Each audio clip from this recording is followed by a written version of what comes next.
தினம்தோறும் விளக்கேற்ற நல்ல எண்ணெய் இதயம் நல்லெண்ணெய். அனைவருக்கும் வணக்கம். ஊடக நண்பர்களுக்கு அன்பு வேண்டுகோள். கேமரா ஃபிக்ஸ் பண்ணிட்டோம். போடியமில் தான் இனிமேல் பேச போகிறோம். எங்கள் கண்மணிகளை நாங்கள் கொஞ்சம் பார்க்கணும். மறைக்காமல் கொஞ்சம் அப்படி தள்ளி நின்ட்டிங்கன்னா கேமரா அப்படியே இருக்கட்டும் ப்ளீஸ். அதே போல் விழா உரை புரோட்டோகால் படி தொடங்கிறதுக்கு முன்னாடி ஒரு தொகுப்பாளராக மிக சிறப்பாக நல்ல தமிழில், நானே உங்களுக்கு தெரியும் ஒரு தொகுப்பாளராக சின்ன சின்ன மேடைகள் பேசி தான் வந்தவன். நல்ல தமிழில் நம்மளுடைய அண்ணன் வந்து தொகுத்தவர்கள். அவருக்கு ஒரு பெரிய கைத்தட்டல் தாங்க. அவர் தமிழுக்கு நிச்சயமாக இன்னொரு பெரிய விழாவில் அண்ணனை போன்ற மனிதர்களாக நம்ம பயன்படுத்துகிறோம். என்னுடைய டைரக்டர்ஸ் இருக்காங்க. ஆனரபிள் சீஃப் மினிஸ்டர், மாண்புமிகு தமிழ்நாடு முதல்வர் அண்ணன் சி ஜோசப் விஜய் அவர்களினுடைய ஒரு நல்ல விழாவில் ஐயாக்கு நீங்கள் ஒரு வாய்ப்பு ஏற்படுத்தி தாங்கிறது எனக்கு கேட்டுக்கல. அண்ணா ஃபிக்ஸ் பண்ணிட்டு கொஞ்சம் வந்துடலாண்ணே, இப்படி வந்துடுங்க. செல்வா சார் கொஞ்சம் கோஆர்டினேட் பண்ணிடுங்க. அனைவருக்கும் அன்பு தமிழ் வணக்கம். மதிப்பிற்குரிய மாண்புமிகு பொதுப்பணி மற்றும் விளையாட்டு மேம்பாட்டுத்துறை அமைச்சர், என்னுடைய அன்பு சகோதரர், ஆற்றலாளர், சிந்தனையாளர், பல்வேறு சிறப்பான நடவடிக்கைகளை தனது துறையில் எடுத்து வந்து கொண்டிருக்கக்கூடிய புரட்சிகர சிந்தனையாளர் அன்பு சகோதரர் திரு ஆதவ் அர்ஜுனா அவர்களுக்கும்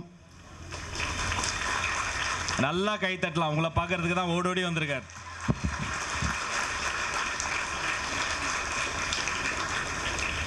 அதே போல சிறப்பானது ஒரு வரவேற்புரை வழங்கிய நம்முடைய பள்ளி கல்வித்துறையினுடைய இயக்குனர் சகோதரர் கண்ணப்பன் ஐயா அவர்களுக்கும், தொடக்க கல்வியினுடைய இயக்குனர் சகோதரர் முனைவர் நரேஷ் அண்ணன் அவர்களுக்கும், நம்முடைய மாவட்ட ஆட்சித் தலைவர், இந்த பள்ளிக்கூடத்திற்கு ஏதாவது நல்லது செய்துவிட முடியாதா என்று ஓடி ஓடி உழைத்து சிந்தித்துக் கொண்டிருக்கக்கூடிய அன்பு சகோதரி மாவட்ட ஆட்சித் தலைவர் திருமதி மாலதி ஹெலன் அவர்களுக்கும், முதன்மை கல்வி அலுவலர் கபீர் அவர்களுக்கும், மற்றும் இன்னொரு அவசர நிகழ்ச்சி காரணமாக இங்கு வராமல் போய்விட்டது. இருந்தாலும் அவர் சிந்தனை இங்கு தான் இருக்கிறது. பள்ளிக்கல்வித்துறையினுடைய கூடுதல் தலைமைச் செயலாளர் மருத்துவர் சந்திரமோகன் ஐயா அவர்களுக்கும், எங்கோ பிறந்து எங்கோ வளர்ந்து தமிழ்நாட்டில் இருக்கக்கூடிய எழும்பூரில் இருக்கக்கூடிய எங்கள் கண்மணிகள், எங்கள் சிங்க பெண்கள் உங்களுக்கு நல்லது செய்யணும்னு நினைத்திருக்கக்கூடிய ஹண்டாய் மொபைல்ஸினுடைய ஹியூமின் ஹோ அவர்களுக்கும், ஊடக நண்பர்களுக்கும், ஆசிரியர் பெருமக்களுக்கும், எங்க ஐயா கலாம் கண்ட கனவை நனவாக்க போகிற மாணவிகள் உங்கள் அத்தனை பேருக்கும் அன்பு தமிழ் வணக்கம். இனிய நாள் இது, இன்ப நாள் இது. நான் வரும்போதே சிந்தித்த ஒன்று தான். இன்னைக்கு நான் குறைவாக தான் பேசணும், ஏன்னா நிறைய பேசிட்டு இன்னைக்கு செயலில் காட்டி கொண்டு இருக்கிறோம். இன்னைக்கு 70 லட்சம் ரூபாய் மதிப்பிலான பெஞ்ச், டெஸ்க், அதையெல்லாம் நம்மளுடைய உபகரணங்களை எல்லாம் நம்முடைய ஹண்டாய் மொபைல்ஸ் நிறுவனம் வந்து நமக்கு கொடுத்துருக்குறாங்க. நம்முடைய ஒரு பள்ளிக்கூடம் மட்டும் கிடையாது, எனக்கு தெரிந்து தமிழ்நாடு முழுக்க கிட்டத்தட்ட சற்றொப்ப 7 கோடி ரூபாய்க்கு இந்த கல்விக்கான உபகரணங்களை தந்த அவர்களுக்கு நம்ம ஒரு அரங்கம் நிறைந்த கைத்தள்ள தரணும். My sincere thanks to mister ஹியூமின் ஹோ. Thank you so much sir. Thanks for your continuous support. Service to education is service to mankind. So உங்களுடைய இந்த பெரிய உதவிக்கு இந்த நேரத்தில் நாங்கள் நன்றியை சொல்லிக் கொள்கிறோம். இப்போ உங்களுக்கு நான் ஒரு செய்தி, உங்களை பார்க்கும்போதே ரொம்ப சந்தோஷமாக இருக்குது. காலையிலே வீட்டிலேருந்து கிளம்பி ரெட்டச்சடை போட்டு ரிப்பன்லாம் கட்டி இன்றைக்கி எங்கள் ஸ்கூலில் ஒரு ஃபங்க்ஷன் அப்படின்னு அப்பா அம்மா கிட்டலாம் சொல்லி சந்தோஷமாக வந்து உட்காந்துருப்பீங்க. இது மாதிரி குட்டி குட்டி விழாக்களில் போய் நானும் உட்காந்துருக்கேன். ஆசையாக இருக்கும். கீழே இருந்து பார்ப்பேன், மேடைக்கு மேலே யாரோ வருவாங்க, பெரிய பெரிய பேச்சாளர்கள்லாம் வருவாங்க. நீங்கள் கடல்களை தாண்டலாம், மலைகளை தாண்டலாம், எவ்வளோ பெரிய தடைகளையும் தாண்டலாம்பாங்க. ஏன் மைண்டு வயசு, நான் 10ஆம் கிளாஸ் தாண்டறதுக்குள்ளேயே என்ன ஆகுன்னு தெரியலையே, அப்படி பயந்துக்கிட்டு உட்காந்துருப்பேன்.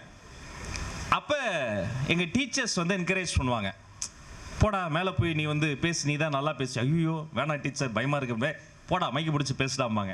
இப்போ போய் நான் பேச ஆரம்பிப்பேன். சின்ன சின்ன விழாக்கள் கொடுத்தாங்க. ஒரு நீராறும் கடலுடுத்த தமிழ்த்தாய் வாழ்த்து பாட வாய்ப்பு கொடுத்தாங்க. அப்புறம் ஒரு வரவேற்புரை கொடுக்க வாய்ப்பு கொடுத்தாங்க. வர்ணனை செய்ய வாய்ப்பு கொடுத்தாங்க. ஏதோ ஒரு லாஸ்ட் பெஞ்சில் உட்காந்துக்கிட்டு என்ன செய்யறதுன்னு தெரியாமல் இருந்தேன். என்ன என்னுடைய ஆசிரியர் பெருமக்கள் தான் மீண்டும் மீண்டும் வாய்ப்புகளை கொடுத்து என்னை பேச வைத்தாங்க. நம்ம அப்பா அம்மா இருக்காங்க பாருங்க, இந்த பள்ளிக்கூடத்தில் உங்களை சேர்த்தப்ப எப்படியாவது என் பொண்ணை காப்பாத்துறங்க. தன் குழந்தை ஜெயிக்கணும்னு நினைச்சா அப்பா அம்மா தன்னிடம் படிக்கிற எல்லா குழந்தையும் ஜெயிக்கணும்னு நினைச்சா அவங்க தான் ஆசிரியர்கள், டீச்சர்ஸ். அவர்களினுடைய கவனம் முழுக்க உங்க மேலதான் இருக்கும். பதிலுக்கு நீங்க செய்ய வேண்டியது ஒண்ணே ஒண்ணுதான். உங்களுக்கு வேணுங்கிற எல்லாத்தையும் நாங்க செய்வோம். உங்களுக்கு தேவைப்படுற அடிப்படை வசதிகள், கல்வி சார்ந்த விஷயங்கள் அத்தனை நீங்க கேட்க வேணாம். அது போட்டி போட்டு நாங்க செய்வோம். பதிலுக்கு நீங்க செய்ய வேண்டியது ஒண்ணே ஒண்ணுதான். என்ன தெரியுமா? உங்களுடைய தன்னம்பிக்கை வளர்த்துக்கங்க, தமிழ் ஆர்வத்தை வளர்த்துக்கங்க, தலைமைத்துவ ஆளுமை வளர்த்துக்கங்க. 3 விஷயத்தை நீங்க வளர்த்துக்கணும். முதல்ல என்னது? தன்னம்பிக்கை. என்னமா? தன்னம்பிக்கை நீங்க நல்லா வளர்த்துக்கணும். அந்த மனித உடல் இருக்கு பாருங்க, இதை 4ஆக பிரித்தால் கடைசியில் வரக்கூடிய கால் பகுதி கால், பூமியில் சாய்கிற போது முட்டுகிற இடம் முட்டி, உடலை 2ஆ பிரிச்சா இடையில வரக்கூடிய பகுதி இடை, அதை முட்டியோடு தொடுகிற இடத்தில் வைப்பது தொடை. கொஞ்ச நேரம் தான் சாப்பிடணும், கொஞ்ச நேரம் தான் இருக்கணும். வயிறு இதமான நினைவுகள் இருப்பதால் என்ன பேர் இதயம். மொத்த உடலையும் இழுத்து வைத்திருக்கிற இடத்துக்கு பேர் கழுத்து.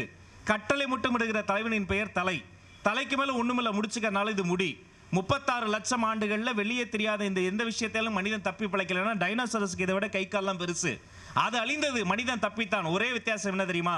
மற்ற விலங்கினங்களுக்கு இல்லாத ஒன்று மனிதனுக்கு இருந்தது. அது கையோ காலோ வலிமை அல்ல, தன்னம்பிக்கை என்ற ஒன்று இருந்தா போதும். வாழ்க்கையில யாரு வேணா ஜெயிக்க முடியும். தன்னம்பிக்கை வளர்த்துக்கங்க, தமிழார்வத்தை வளர்த்துக்கங்க. அதற்கு சாட்சி நான் தான். இன்னைக்கு இந்த மேடையில் நான் நிக்கிறேன்னு சொன்னா எங்கோ பிறந்து எப்படியோ வளர்ந்து வாழ்க்கையில் என்ன பண்ண போறோம்னு தெரியாம கிடைத்த வாய்ப்புகள் எல்லாம் போய் வேடந்தாங்கள் பறவை போல வாழ்ந்த என்ன இன்னைக்கு இங்க வந்து மாண்புமிகு அமைச்சரா நிக்கிறேன்னு சொன்னா அதற்கு என்னை போன்ற ஏழை எளிய மக்களையும் எளியோரையும் கைப்பிடித்து தூக்கி விடுகிற மாண்புமிகு முதலமைச்சர் அண்ணன் சி ஜோசப் விஜய் என்ற ஒரு மாமனிதர் என் தமிழார்வம் கண்டுதான் என்னை கைப்பிடித்து தூக்கி விட்டார். 3வது என்ன தெரியுமா? அது தலைமைத்துவ ஆளுமை, லீடர்ஷிப் குவாலிட்டி. இன்று இந்த மேடையில் வைத்த அன்பு சகோதரர் ஹானரபிள் மினிஸ்டர் அவர்களுக்கு நான் ஒரு புத்தகம் பரிசளித்திருக்கிறேன். அது என்ன தெரியுமா? The greatest speeches of world. உலகத்தை உலுக்கிய உரைகள். ஒரு உரை என்ன பண்ணும்? உலகத்தையே உலுக்கிறோம். அந்த உரையை கேட்டு உலகத்தில் புரட்சி நடக்கும். அந்த உரையை கேட்டு உலகத்தில் சுதந்திர தாகம் வரும். அந்த உரையை கேட்டு உலகத்தில் பல பேருக்கு கண்ணீர் வரும்.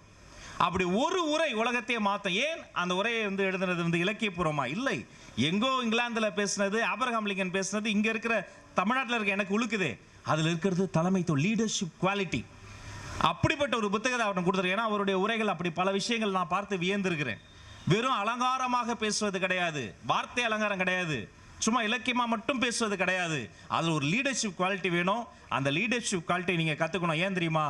இனி அடுத்து வரக்கூடிய விழாக்கள்ல நாங்க மேல இருந்து நீங்க கீழே இருந்து போதும், நீங்க மேல வந்து பேசணும், அதையெல்லாம் நாங்க பார்த்து ரசிக்கணும். நீங்க சீஃப் கெஸ்டா வரக்கூடிய அளவுக்கு நீங்க உங்களுடைய லீடர்ஷிப் குவாலிட்டியை வளர்த்துக்கணும் சொல்லி உங்கள் அத்தனை பேருக்கும் நல்லதே நடக்கட்டும், நலமே சொல்லட்டும் என்று வாழ்த்தி விடைபெற்று செல்வது உங்கள் அன்பு சகோதரன் ராஜ்மோகன். நன்றி. தமிழ் வணக்கம்.